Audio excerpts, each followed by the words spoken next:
Bienvenue, salutations à vous tous, très chers fidèles compatriotes, abonnés dans www.congodialogue.com. Moi, c'est Josso Bolo à l'international. Waouh, il y a vraiment beaucoup d'actualités qui parcourent le monde entier, notre pays, RDC, la préparation aux élections. Il y a aussi des informations qui, actuellement, nous sommes en Afrique du Sud. Il y a un président qui vient de partir, il y en a un autre qui est élu et qui va prendre le poste du président intérim jusqu'à ce que 2019 puisse organiser les élections. Donc Jacob Zuma est out. Maintenant c'est Cyril Ramaphosa qui est in. Mais avant d'aller d'abord à l'actualité sud-africaine, parlons d'abord à ce qui se passe dans notre pays. Il y a eu arrestation des colonels, Jean Tchibangu, il y a eu maintenant Cornet est venu pour nous dire qu'il y aura des élections, mais si seulement les machines sont prêtes, là on va organiser les élections. Alors en donnant cette déclaration, est-ce que le gouvernement en question a l'intention d'organiser des élections? Ça c'est une question. Alors nous sommes très ravis de recevoir, comme d'habitude, l'analyste politique, le président national, le président du parti national, M. Kilele. Très ravi d'être avec lui dans le plateau, comme d'habitude, que vraiment, tous en essayent. Et puis, de profiter pour nous remercier, Bino, amis internautes, vous avez branché dans Congo Dialogue, pour la confiance, vous avez sabiso. Et puis, SMS, appel, to continuer les marrontes parce que c'est ça notre travail. Bienvenue, monsieur le président Kilele. Merci pour l'accueil sur ce plateau. Ça va en forme? Patriotique, je suis en forme. J'existe. Malgré les menaces, malgré les intimidations. Oui, j'existe. Mazamati a bangane maya motote, je suis là. Non, merci, je suis en vie. Par la grâce des ancêtres et le soutien de compatriotes, au bazana idéal que mokolomoko tokolonga tomboyo. Qu'il pleuve, qu'il neige, parce que ça commence à neiger chez nous, les côtés de Bounia. Donc qu'il pleuve, qu'il neige et qu'il vente. Ceux-là qui croient que Congo est Kokufa, Motunete Kagame ala la kate ba prière na yeza ke a divisé Congo. Il y a un jour à Okufa na syncope parce que le Congo restera toujours le Congo. Le Congo restera toujours le Congo. Merci à Jean-Marie Poupa qui est derrière la technique. Merci à la grande dame et la coordinatrice Francine Gembe. Je vois un peu très à l'aise là, très posé, apparemment un peu en colère. Je vous dirai pourquoi. Parce que ce qui se passe en Afrique du Sud actuellement, ça révolutionne un peu. Mais avant d'entrer dans ce qui se passe en Afrique du Sud, revenons un peu dans notre pays. On est presque au mois de février. Dans quelques mois, il y aura les élections. Alors, chez Okutundu s'est levé à la chaîne nationale internationale, la TV5, pour dire que bon, il n'a pas besoin d'aide extérieure pour l'organisation des élections. Votre point de vue là-dessus? Bon, de un, je l'ai toujours dit, je ne m'inscris pas dans la logique des élections au pays. Nous n'avons pas besoin des élections au Congo en ce moment quand nous sommes sous occupation. Nous référons à d'autres pays qui étaient dans la situation similaire que la nôtre. Nous ne devons que copier ce que ceux-là ont fait. Ils n'ont jamais organisé des élections. Et nous, non plus, nous ne pouvons pas organiser des élections. Donc, que chez Kutundu aille claironner du haut du plateau des studios TV5 pour dire qu'on n'a pas besoin de la communauté internationale, c'est son problème. Ça, c'est d'une part. D'autre part, je lui donne raison en dernière minute. Mais qu'est-ce qu'ils ont attendu pendant tout ce temps? Parce que les deux précédentes élections qu'ils avaient fraudées avaient été financées par la communauté internationale, des connivences avec eux. Et alors, comment aujourd'hui ils peuvent dire qu'ils n'ont plus besoin de la communauté internationale? Alors que c'est cette même communauté internationale qui les avait placés au pouvoir. S'ils sont au pouvoir, c'est parce que la communauté internationale leur a donné l'appui logistique des armées de l'ONU, je dis bien des armées de l'ONU, une cinquantaine de pays chez nous. Ce sont eux qui leur donnent l'intelligence et le service de sécurité. Ce sont eux qui leur donnent la couverture médiatique, tant nationale qu'internationale. alors allait s'agiter dans des médias internationaux, ce qui chanterait une petite chanson à un enfant de la crèche. Bon, je le vis aussi dans une réunion, pas de conseil de sécurité, où il était acculé par la demoiselle américaine Nikki Haley. Et je vis chez Okutundu s'agiter, perdre son sang-froid, une manière qui n'est pas tellement diplomatique. C'est comme s'il était dans un stade autour d'un ring où il s'agitait comme ça pour un homme sur qui le pays mise, qui représente le pays à l'extérieur. Il devait montrer un visage de quelqu'un qui a un sang-froid et qui devait répondre à la question. Même s'il défendait faussement son régime, il devait le faire avec un sang-froid, pas comme un adolescent, de cette façon comme il a fait. Alors, en ce qui concerne la communauté internationale, réellement, c'est une histoire que nous ne comprenons pas, nous, les Africains. Je disais donc, je partageais la même opinion avec lui. Nous n'avons pas besoin de la communauté internationale pour financer nos élections. Parce que c'est l'Afrique qui nourrit l'Europe, si pas le monde entier. Comment nous qui nourrissons ces gens-là devrons aller quémander de l'aide financière auprès d'eux, même l'aide de logistique, avec notre propre argent? Si nous n'avons pas des avions ou des camions, nous pouvons louer les avions pour transporter les urnes, le bulletin de vote, par-ci par-là, et même transporter les candidats. Donc ça a toujours été une supercherie de financer ces élections par la communauté internationale. Il en est de même avec notre organisation de l'Union africaine. L'Union africaine, c'est une union qui est financée presque à 90% par l'Union européenne. Alors vous voyez, chaque fois que nos présidents vont au sommet de l'OIA, ils ne prennent aucune décision parce que les salaires des administratifs, les loyers et de tout le monde qui va là-bas est payé par l'Union européenne. Mais pourtant, l'Europe, l'Occident et l'Asie pillent l'Afrique. Si nous n'avions pas de l'argent, comment est-ce qu'ils pouvaient continuer à venir chez nous? Alors, je pense et je trouve que l'OIA, en se faisant financer par l'Union européenne, est complice à la corruption. Alors, c'est une organisation qui n'a pas sa raison d'être parce que c'est une organisation corrompue. Ça concerne les élections. Vous savez, il y a à peine 15 ou 16 ans, l'Inde avait organisé de très bonnes élections où elle n'avait utilisé que des machines à dactylographier, les vieilles machines. Et bien que l'Inde soit à la pointe de la technologie, maintenant, avec tous les ingénieurs qui sont formés aux États-Unis et dans le monde occidental, mais ils l'ont fait avec des machines à dactylographier, des machines mécaniques, manuelles, je vais dire. Et je pense que d'autres pays peuvent le faire au lieu de dépenser trop d'argent. C'est la mauvaise volonté des dirigeants qui font que un type tel que Nanga dise qu'aussi longtemps que les machines électroniques ne sont pas là, il n'y aura pas des élections. C'est la mauvaise volonté. Et il voudrait que ces machines soient là-bas pour qu'ils puissent tripatouiller les urnes et saboter les chiffres et proclamer toujours son parti comme étant vainqueur et à remporter les élections. Donc, nous n'avons pas besoin de ces machines. Oui, nous sommes dans l'ère technologique, dans l'ère moderne. Mais nous ne sommes pas nés avec cette technologie-là. Et bien avant l'invention de ces machines, mais les élections avaient lieu, même dans le monde occidental où ces machines proviennent, ils n'utilisaient pas les machines électroniques. Et les élections étaient toujours bien organisées. Donc je pense que c'est un faux alibi de parler de ces machines.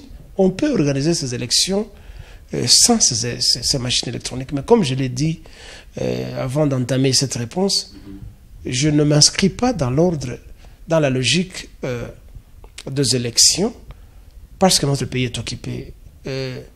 Notre priorité, c'est d'abord défaire les occupants. Ceux parmi eux qui auront la chance, on doit les chasser.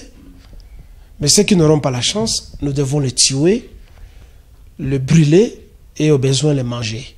Appelez-moi que je suis anthropophage, mais je pense que c'est ce que nous devons faire pour leur apprendre une leçon. Monsieur le Président anthropophage, en fait, ça c'est une ligne de proposition que vous avez souvent l'habitude d'évoquer dans vos interventions. Et ça, ce n'est que la seule solution que le Congo ou les Congolais doivent faire pour libéraliser notre pays. Mais Monsieur le Président, qu'est-ce qui fait que le pouvoir en place mette l'accent sur les élections? Serait-ce un moyen pour restaurer la paix en RDC ou un moyen pour que le pouvoir en question reste là pour continuer à dominer, à contrôler? Tu viens de répondre à la question. Ils veulent se visser au pouvoir. Et c'est une façon de légitimer ces pouvoirs. Ils savent que s'ils font un coup d'État, bon, il y aura des remue-ménages à travers le monde. On dira, mais écoutez, nous sommes à l'ère moderne où les coups d'État ne sont plus acceptés. Bon, ils ont peur peut-être qu'il puisse y avoir une intervention internationale. Ce qui n'est pas vrai parce que les coups d'État continuent à se faire. Antiwa Kadhafi, ça a été un coup d'État. Quand on change la constitution de son propre gré, c'est un coup d'État. Bien que ça soit un coup d'État non sanglant, mais c'est un coup d'État. Donc les coups d'État seront toujours là. Ils veulent légitimer d'une manière moderne la prise de pouvoir à travers les élections. Malheureusement, ils savent que la population n'a jamais voulu d'eux. Mais c'est l'unique moyen de légitimer ce pouvoir frauduleux qu'ils ont toujours tenu pendant les 17 ans qui sont au pouvoir. Mais ce qui est vrai, c'est que le président en place, M. Joseph Kabila, ne sera pas le président dirigeant si aura des élections. Après les élections, parce qu'il ne sera plus candidat, n'est-ce pas, parce que son mandat est déjà épuisé. Donc, on continue à l'appeler président. Je ne sais pas si je dois l'appeler président ou je dois l'appeler messier. Bon, je le prends pour un délinquant. Vous voyez, c'est un délinquant, c'est quelqu'un il se sacrifie, utilisa des méthodes machiavéliques. Et, vous savez, il ne t'a pas dit qu'il ne sera pas candidat, mais il te l'a dit d'une autre manière ironique. Lors de sa dernière conférence, il a amusé la galerie en appelant une petite blanche qui est la copie de la Constitution donnée à ma sœur. Je ne sais pas depuis quand une blanche est la sœur des noirs comme lui. Et il blague, hein, il est content. Donnez-lui la Constitution, une copie de la Constitution. Qu'est-ce que dit la Constitution? Jusqu'à ce qu'il y ait un nouveau président, c'est quand je vais quitter. C'est pour vous dire qu'il n'a jamais eu une intention de partir. Mais au moins, il nous a donné les moyens de le faire partir. Il nous a dit que nous devons lui tirer une balle dans la tête. C'est l'unique moyen. Donc, aussi longtemps qu'on ne lui tire pas une balle dans la tête, si jeune qu'il est, il va rester là. Il va rester là-bas. Donc, ne nous laissons pas. Oublions le langage électoral. Oublions les urnes. Même s'il y a la loi électorale qui a été déjà établie. Les lois. Oublions ça. Oublions les bulletins de vote. Oublions l'inscription au bulletin de vote qu'ils appellent enrôlement. Qui a déjà commencé dans certaines provinces. On n'en a pas besoin. Vous allez inscrire des gens qui meurent. Que dire de tous nos citoyens, nos compatriotes qui meurent à Bunia, au Kasaï et partout? Est-ce qu'il va ramener les 5 ou 7 personnes que son cortège a tuées sur la route du Bas-Congo à Kimpese? Peut-être ces gens aussi étaient des gens enrôlés de force. Mais nous avons besoin des voix de ses concitoyens. Et là, je me demande combien il va donner pour dédommager les familles de ces gagne-pain qu'il a massacré sur sa route avec son escorte qui ne sait pas conduire. Je pense que ces chauffeurs étaient ivres, soit du chanvre, soit de la bière, soit de l'otoko. Ainsi, ils ont tué nos concitoyens. Donc, ce monsieur n'a aucune intention de partir. je demande à mes compatriotes, nous devons lutter en armes à la main. Donc, je proclame la lutte armée. C'est ce que je peux appeler la quatrième voie. La première voie au pays, c'est le PPRD. La deuxième voie, c'est la fausse opposition. Et la troisième voie, c'est la voie prônée par les compatriotes Mfumutoto, dont on n'entend plus parler d'ailleurs depuis tout ce temps. Nous, sur la quatrième voie, c'est la voie de la lutte armée. C'est ça le message que vous lancez à nos compatriotes. Le message, c'est la lutte armée. Il ne peut pas y avoir un soulèvement populaire sans la prise d'armes.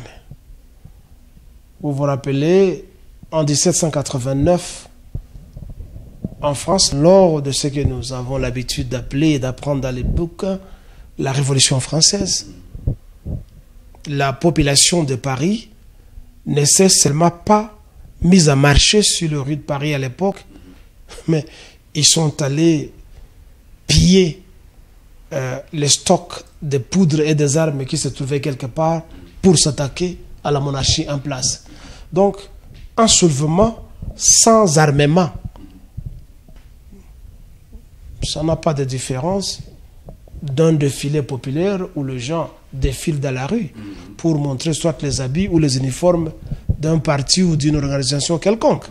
Donc, nous devons enjamber le vocabulaire de soulèvement populaire, cher à mon compatriote que j'aime et que je respecte beaucoup, Honoré Nganda. Nous devons parler de soulèvement de la lutte armée. Donc nous parlons de la lutte armée. Ce que les Maïmaï ont toujours fait. Et il faut que tout le pays s'embrase, que tout le monde se dresse en armes. C'est l'unique langage que les occupants vont comprendre. Et dès que nous prenons les armes, comme nous l'avons dit la fois passée, nous devons nous attaquer à tous les membres du gouvernement, à partir du Parlement, Sénat, au cabinet ministériel. Nous devons nous attaquer à la MONUC, ou MINUSCO, je ne sais pas comment on appelle ces gens, et surtout cibler les élites rwandaises et burundaises et ougandaises qui sont là-bas. Donc, nous devons tuer Azarias Ruberwa, nous devons tuer Bizimana Karahamouetou, nous devons tuer Kamere, le comédien et le plus astucieux. Nous devons tuer tous les Rwandais qui sont chez nous. Nous devons les tuer, donner leur corps aux chiens, comme ils ont fait avec certains de nos compatriotes, et les autres, nous devons les manger. D'ailleurs, chez nous, chez le Balega, à Lulingu, nous avons déjà commencé à disséquer, où nous appréhendons les militaires congolais qui se fourvoient en allant attaquer la population autochtone Lega de chez nous. Nous appréhendons ces militaires de soi-disant FARDC, nous les tuons, nous les disséquons, nous mangeons certains et d'autres nous jetons aux chiens. Et je demande à tous les Balégas, là où nous sommes, si vous voyez un Rwandais passer, tuez-les et mangez-les. Voilà. Voilà. Branchez connecté dans www.congodialogue.com dans votre émission Espace Dialogue, là où la réflexion et la connaissance se rencontrent.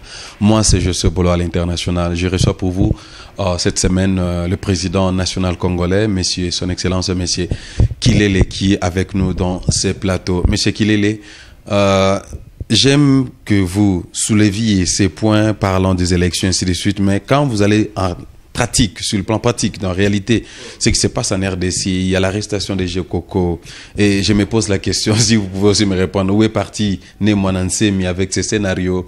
Il est disparu comme ça, on ne sait pas là où il est. Avec l'affaire Jekoko, je ne sais pas, jusque-là, il est emprisonné. On voit des images, je ne sais pas si c'est vrai, ça vient de la prison, que non, il commence à vomir le sang, ainsi de suite. Mais qu'est-ce qui fait que jusque-là, on continue toujours à retenir Jekoko et maintenant ça devient une actualité à la une? On peut vomir du sang quand on a pris le lotoko, ou quand on a pris le whisky, ou quand on a avalé l'arête d'un poisson, on peut vomir du sang. Donc, ce qu'on a montré, ou parfois si on prend des mercrochromes, on peut jeter ça et on se fait photographier. Nous sommes habitués à de tels scénarios. Bon, Jekoko, il doit entrer dans un orchestre de messieurs Jubin Piana pour qu'on puisse lui dédier des chansons au lieu de faire la politique. Ce n'est pas parce qu'on a l'air d'un métier ou on est métier qu'on doit devenir politicien comme au Congo. On croit que les nègres que nous sommes, si noirs que nous sommes, nous envions la peau de ce qu'ils appellent les blancs. Le Congo est plein de métis, les Ndundo Bonong et tous ces gens-là qui se croient être une race intermédiaire supérieure à nous, les indigènes, propriétaires du pays. Biso Bafumontoto. Vous voyez ça? Bakolo Mabele. Alors, lui, on dit dans la Bible, hein, le salaire du péché, c'est la mort. Vous voyez? Ben, ce type-là, il est parmi les traîtres qui avaient trahi notre compatriote Jean-Pierre Bemba. Dans quel sens? Ben, c'était des gens de MLC, à moins que je me trompe, mais lui était membre du MLC, François Mwamba également, et Kamitatu Massamba, et l'autre bandit là, l'enfant de Kisombe, comment il s'appelle? C'est pas Kiki Kisombe ou Didi Kisombe.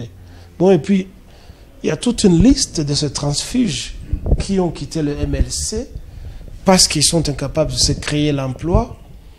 Après l'arrestation de leur président, tous ont trahi la mémoire de Jean-Pierre Bemba et ils ont traversé la route pour aller rendre service loyaux à un occupant. Alors, si Jekoko est arrêté ou je ne sais pas si il est malade, c'est son problème. Je le vis s'habiller en drapeau de l'IDPS. Il est entré, je ne sais pas s'il a été accepté à l'IDPS parce que la plupart de ces gens-là considèrent l'IDPS comme étant une blanchisserie. Hein. Ils y vont pour blanchir leurs péchés et leurs traîtrises. Parce qu'après tout, comme on l'a dit, l'IDPS, c'est réellement une blanchisserie et un cercle, un panier de vipères où n'importe qui arrive et il a un titre. Alors, lui, s'il est mort ou s'il va mourir, ben, ce n'est pas un fait pour le Congo.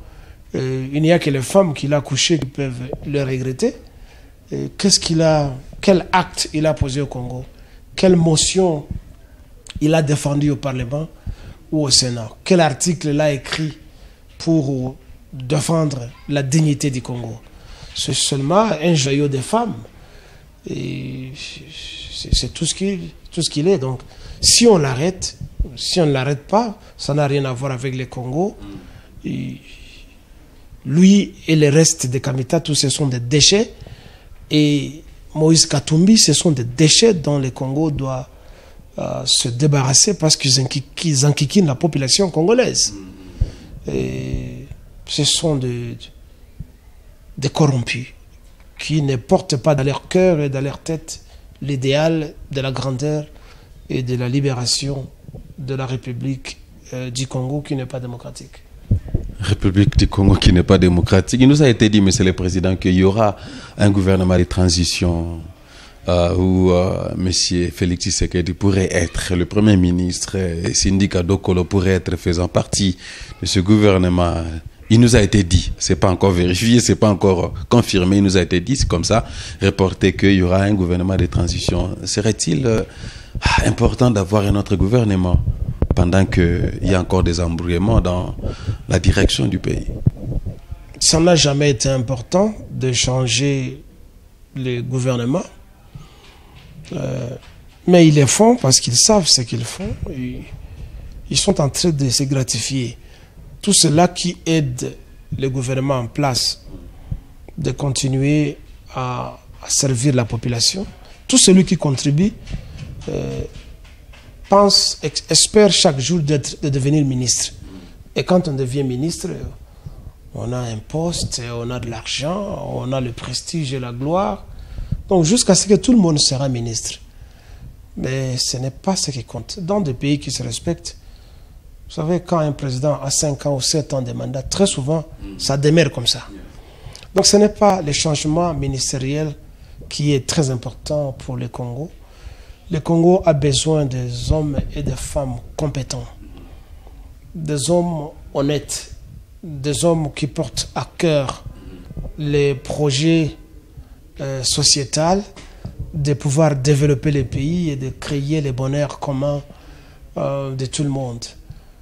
Parce qu'il n'y a qu'au Congo où nous voyons des gens, chaque fois qu'ils sont nommés ministres, ils organisent une fête. Hein.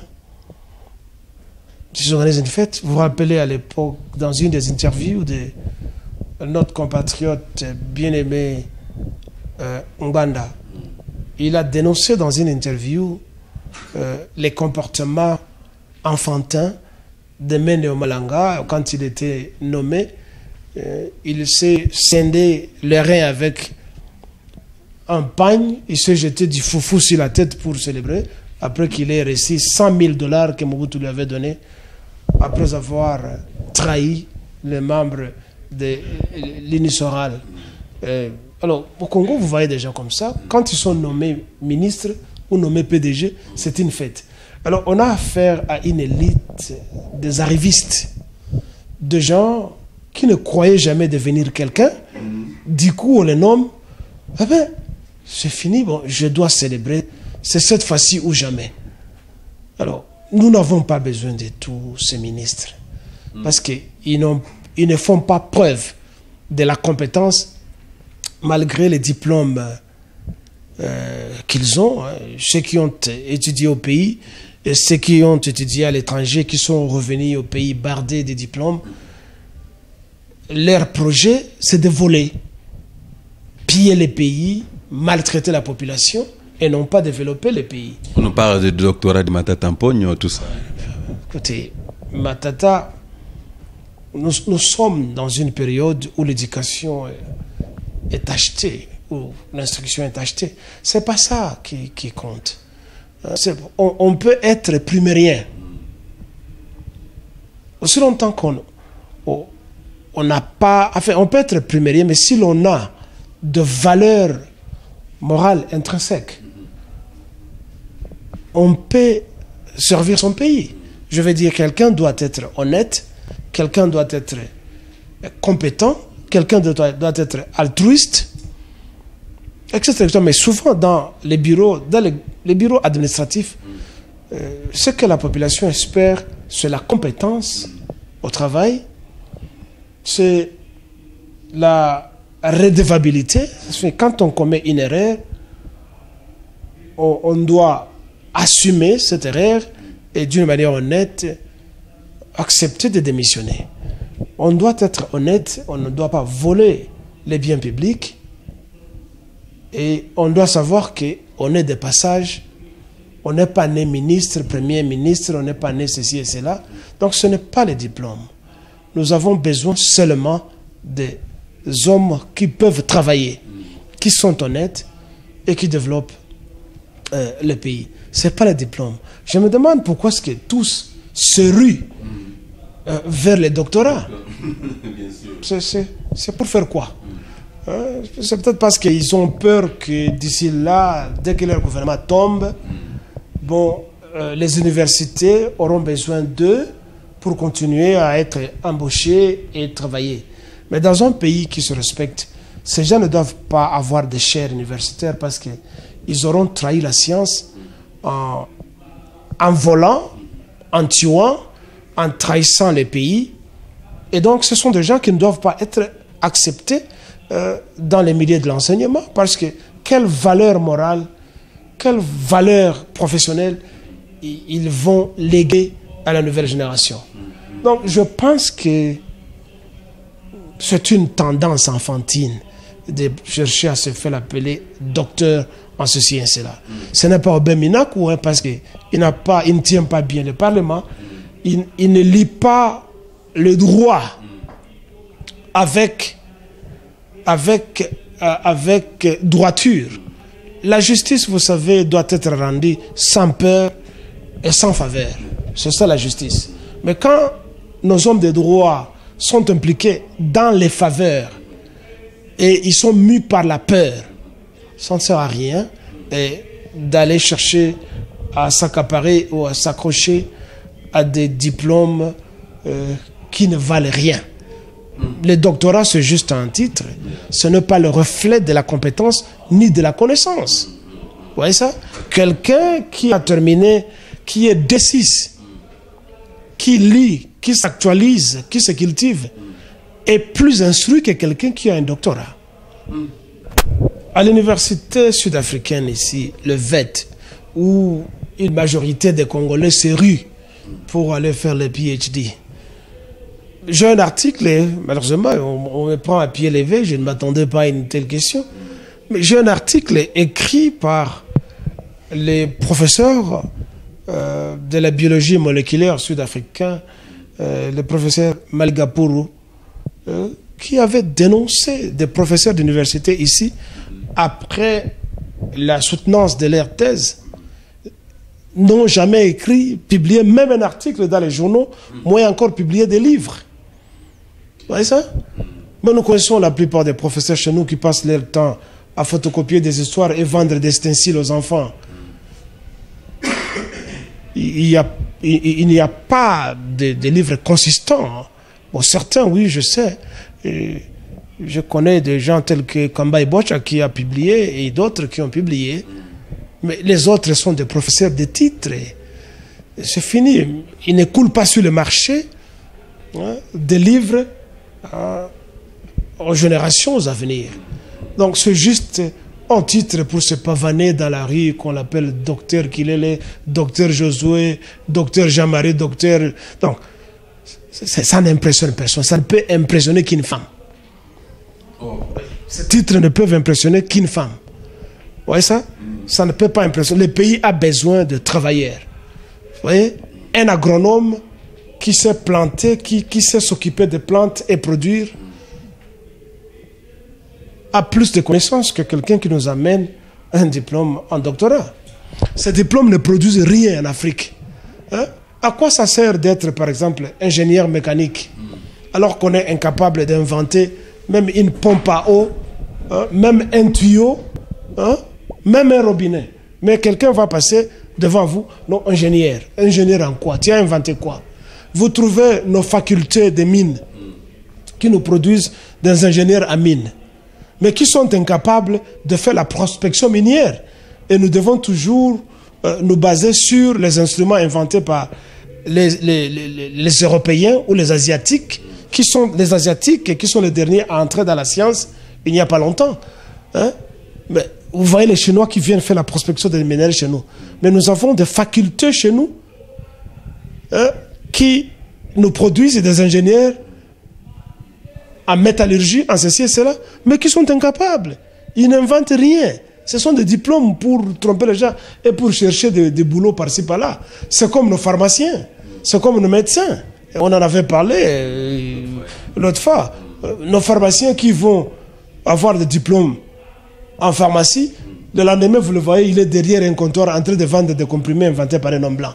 Bon, tu es allé à l'université faire quoi? Et puis il se fait appeler docteur. Hein? Tu es allé, mais invente-nous des médicaments et non pas vendre des comprimés. Parce qu'en vendant des comprimés, tout le monde peut le faire. Même quelqu'un qui n'a pas été à la faculté de la pharmacie, si on lui dit que voici les médicaments qu'il faut quand quelqu'un a un mal de tête. Mais voici quand quelqu'un a la diarrhée, voici ce qu'il faut donner. Mais avec une routine, quelqu'un mémorise le nom de tous ces médicaments et il n'a pas fait la pharmacie, il n'a pas un doctorat en pharmacie. Nous avons besoin de gens qui produisent, pas de diplômes, Ça sert à quoi ça? Ça sert à quoi ça? Vraiment, merci beaucoup, messieurs. Mais c'est qu'il est, nous avons besoin de gens qui sont compétents, n'est-ce pas? On n'est pas seulement apporter des titres, docteur, professeur, PO, PA, professeur assistant, professeur ordinaire. Ce qui est important, c'est la compétence sur terrain. À l'époque, les chercheurs européens d'antan ne portaient aucun titre. Ok. Quand vous étudiez les livres ou la biographie du biologiste naturaliste anglais Charles Darwin, il n'a pas été un PhD, il n'a aucun doctorat, peut-être après. Vous voyez ça? Il n'en a pas. Mais c'est quelqu'un dont les recherches et les trouvailles ont bouleversé le monde de la science. Et jusqu'au jour d'aujourd'hui, avec sa théorie de l'évolution, que la religion combat, mais qui ne parvient pas à mettre en bas. Quand vous voyez les grands inventeurs français, les Lavoisier, ceci, cela, mais ils n'ont pas de PhD. Quand vous voyez l'avionneur français, Marcel Dassault, qui invente le Mirage, ceci, cela, mais il n'a pas un PhD. Quand vous voyez Karl Benz, l'inventeur de la Mercedes-Benz, mais il n'a pas un doctorat. Peut-être on doit le lui avoir donné à titre posthume ou pour des œuvres rendues. Peut-être, alors c'est à titre honorifique. Mais c'est une folie de chercher à devenir docteur alors qu'on ne rend pas service à son pays. Bon, docteur, bon, il a tenu la primature, je ne sais pas, pendant 5 ans ou 6 ans.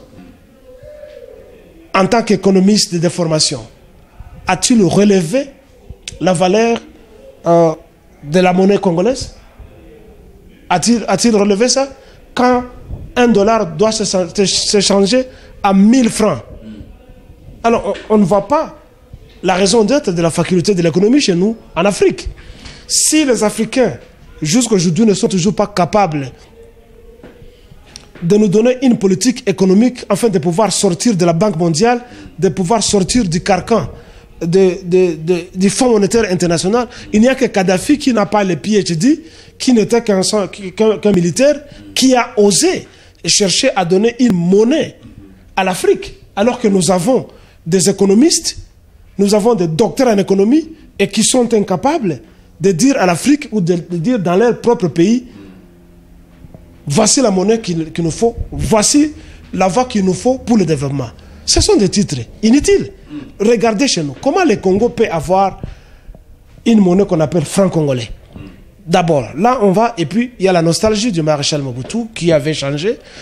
Cette histoire à l'époque, en 1965-63, on parlait de Likuta, Sengi, etc. Mais il avait raison, et on avait vu pendant une certaine période, le Likuta avait de la valeur, où un Likuta s'est changé à 3-4 $, alors que Mobutu n'était qu'un simple soldat. Vous voyez ça? Comment on peut appeler notre monnaie le franc congolais? Est-ce que nous sommes des francs? Les francs, c'est une ancienne tribu de la France. Les francs. Hein, à l'époque de la famille des Mérovingiens, tout ça. Ce sont ceux-là, les francs. Est-ce que nous sommes les francs? Nous sommes les Congolais.